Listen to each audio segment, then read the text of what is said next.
Do not adjust your monitors. This week we are going to start into our Halloween.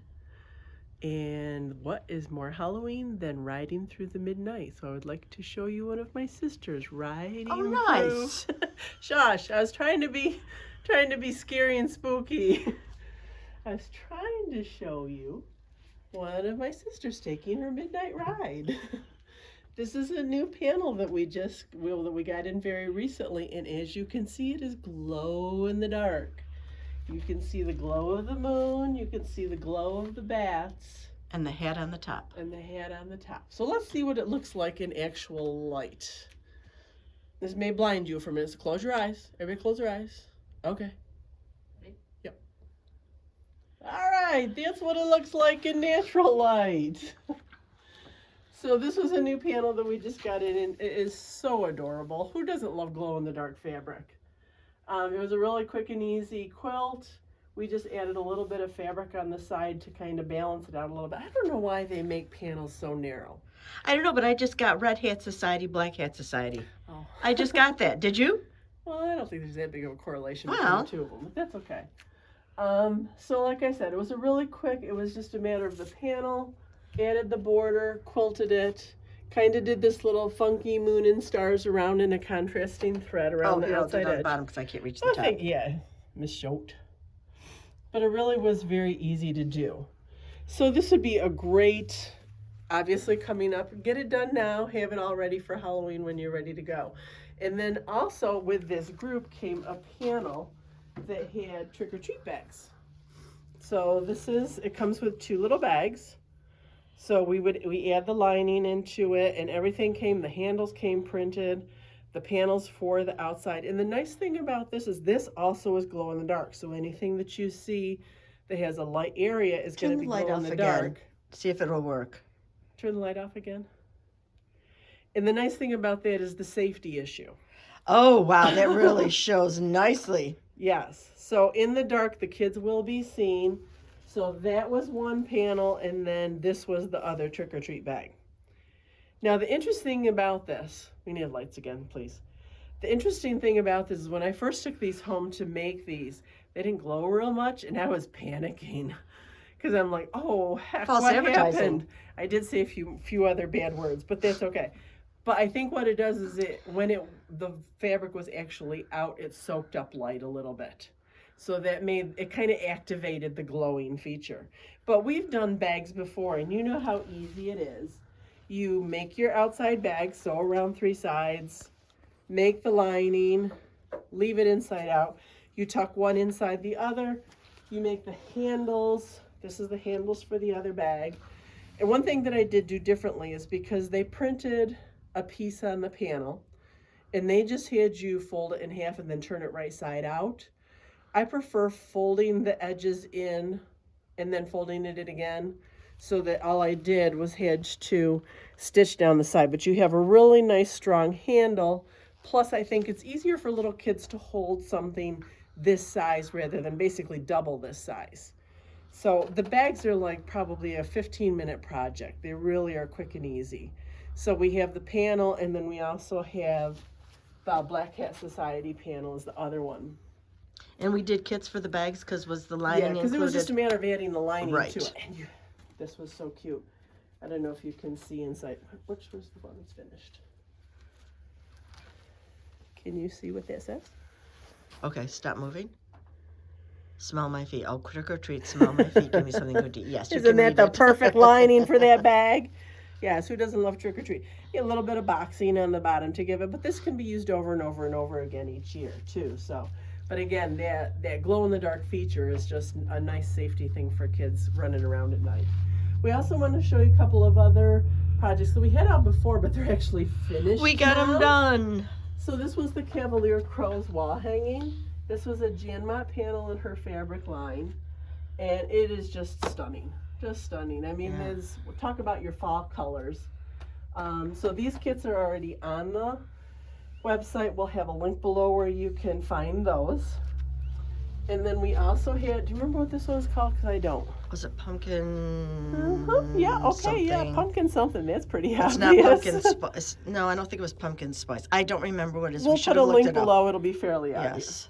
But a nice little topper, but an embroidered center, and then quick and easy borders onto it. Really was a quick and easy. Well, I won't say quick because it was. No, it was a couple embroidered. evenings worth of stitching, but that's great. Right, It's easy but to you do. can look Whoops. at the threads on this one was all one thread, so it has kind of the mix of colors, the greens and the rusts and the oranges in it. Gotta love variegateds. I love those Valdani threads. And then this one was the sugar maple sugar, and this one, yay, finally got done too. And again, there really was a little bit of wool applique, but it's all the extraneous embroidery that really makes the project. I wonder if you used the same thread that I did. Might have been. Oh, might have been. We'll have to look and check the color. It is, because again, all of these vines that are chain stitched, that's just a variegated thread. Oh, the color just got funky when I got close, but that's all right. Hang on a second, I'll find the... Talk amongst yourself and I'll find the thread of what it was. So anyways, thank you all for being patient with us, because Marty, being the wonderful sister she is, felt that it wouldn't be right for her to be the only one to have a cold. So guess who got it too? Well, I don't think you can thank me for starting it. Well, we don't know who in the family started the reign of terror, but it's okay. It's all right. We're out of bed, just barely, thank heavens. I'm 78. Oh, I thought you were going to say you feel like you're 78. Well, there are days, I'm yes. 78. Turn it over Yes. so we can see the... Yeah, there you go. That's the number right there. I'm 78. So you can see it's that perfect. nice rusty shades of green. It is like the perfect thread for fall. Okay, so that's all we're going to do here, but we've got another little thing we want to show you, so we're going to have to change locations real quick, so hang on just a sec. So Teri, when she sent out the lovely We Couldn't Do Tidbits Tuesday on Tuesday, did mention that we had some house cleaning issues that we needed to take care of also. So our inventory is still quite large. So what we decided to do is every week we're going to put 20, what did we decide, 25 bolts? I can't remember, I think 20 or 25. bolts are going to go on the website for $8 a yard.